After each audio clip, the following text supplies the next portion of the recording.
Hey guys, this is Real Appalachia with Shane. And Melody. And today we've got a frightening video for you, don't we? That's right. I'm really excited about this story. We're outside of Frightmare Manor, and I had never read or seen anything about the true story of how it's one of the most haunted houses in Tennessee. Terrifying. So I'm really captured by this story. Yeah, you want to stick around for this one if you have any interest in that kind of haunted history. I thought it was just a hokey haunted house, which is supposedly a great one, but yeah, it's an actual haunted house. Pretty spooky. Yes. So like we said, stick around. You do not want to miss this one. Give us a thumbs up on this video if you love the haunted history stuff like I do. Yes. And he does, especially me, let's be honest. All right, let's get right into it. Let's walk up this hill. Alrighty. You're excited about this, aren't you? I am really excited about this. So today we're in Hamlin County, and this was the home of Jeremiah Lexer, who probably would have went down in Tennessee history as being one of the most wealthy, one of the first settlers of Hamlin County. But he had some issues, caused a lot of problems, and now this is one of the most haunted houses in Tennessee. So Lexer was always known as like a moody man, but everybody thought he was a good family man. He lived on this plantation in Talbot, Tennessee, where he was considered one of the founding fathers. And he lived with his son, daughter-in-law, wife, and 3 grandchildren. That on July 5th, 1902, Jeremiah murdered his entire family with an axe, and then from an upstairs window, he jumped to his death. Yes. So it's believed now that he had bipolar disorder and schizophrenia that was obviously at that time undiagnosed. But the crazy thing is, after he murdered his family with an axe and committed suicide, the police came and they found around 30 bodies. There's different reports saying different numbers, but around 30 people were found murdered in a pit. And these are believed to be people who were in the area that he stumbled upon and brought back here and tortured and murdered, threw in this pit. And some people believe that he has murdered up to 100 people. So right now you see a sign. This is now Frightmare Manor. So it's a really popular haunted house attraction. They're not open right now, but this was a historic place. Not because of what happened, just because it was that old. Yeah. Yeah. So that's kind of what happened. So they have a family portrait, it's a Lexer family portrait, circa 1899.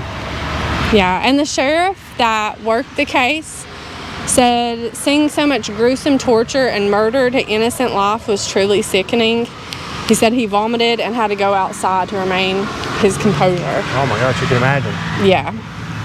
So you can see the parking lot now is kind of set up as more for the haunted house aspect. But yeah.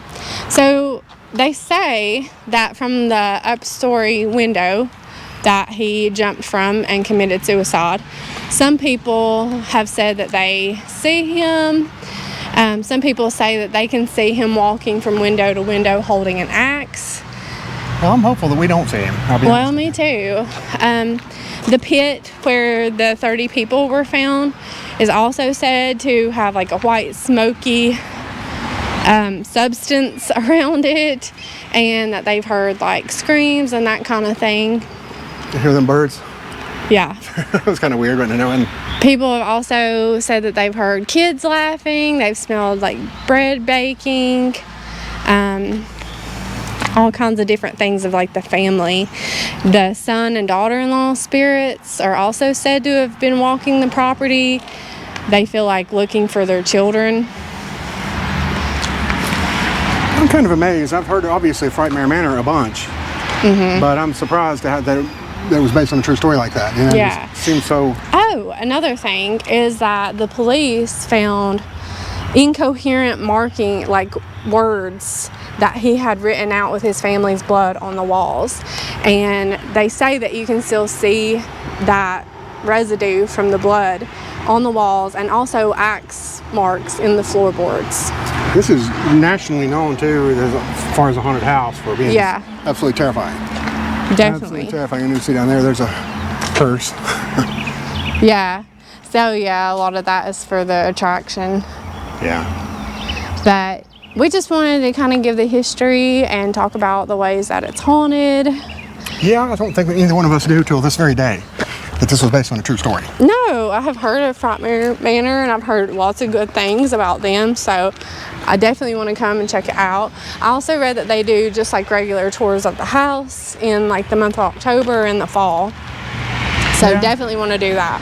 This may inspire me to write a Legends and Lore of East Tennessee Part 2, because yeah, there you go. I missed this one. That's bad.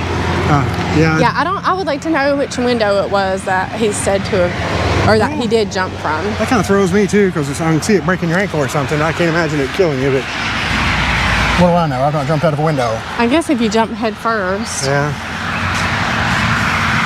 Yeah, I mean, it's maybe taller than I'm thinking right there. Creepy place. Yeah, definitely. You get a bad vibe here. I do. Oh, yeah. Major League. It's just right off the road.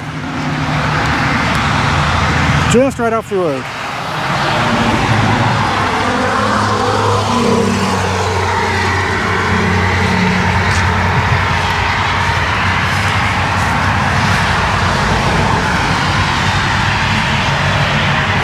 I can't believe what you were saying about it being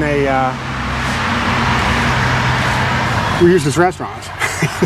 Yeah, that was another thing. After the murders and before it was Frightmare Manor, it was used as 2 restaurants. One was like Hamlin County Seafood Restaurant and the other was called The Attic. That it had been abandoned for, I think they said around 10 years at the time that the people for Frightmare Manor bought it. But you wonder about these trees. Look how old they are. They've been around a while themselves. Oh yeah, definitely so. They might have seen a few things, you know. Probably so. Well, we're here. It's been interesting to see. Definitely has. We're here at almost dark time too. So yeah, I'd like to know where the pit was. Yeah. But I mean, for them to say he had a plantation, he obviously had a lot of land at the time. So we will definitely have to come back for the tour. Yeah, definitely. I've always wanted to do it anyway, but you know, I don't know. There's something about the haunted houses. Boy, look at that tree too. Oh yeah. It's been around a while, so definitely a dark and eerie feeling, isn't it? Yeah, it is. It's getting dark now. Adds to it, and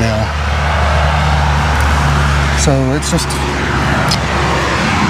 another thing. For us, it's a scary presence, and I'm trying to just talk my way out of getting alerted. Yeah. Well, I'm going to be honest with you. I'm glad to wrap this one up. Yeah, me too. It just has a really eerie vibe, but I can't wait to come back and see more. Me neither. It sold me on it, though. This is going to be a good little thing to visit in the October season. Absolutely. I'm so glad that we found this story, and I hope that you guys enjoyed hearing about it as much as we do, as tragic and everything as it is. I didn't know that we had this like infamous serial killer right in our backyard of Appalachia. Many times as I've been to Morristown, I had no clue. So, terrifying. Yeah. So anyways, give us a thumbs up, share, subscribe, all that good stuff. Yes, and we will. See you on down the road.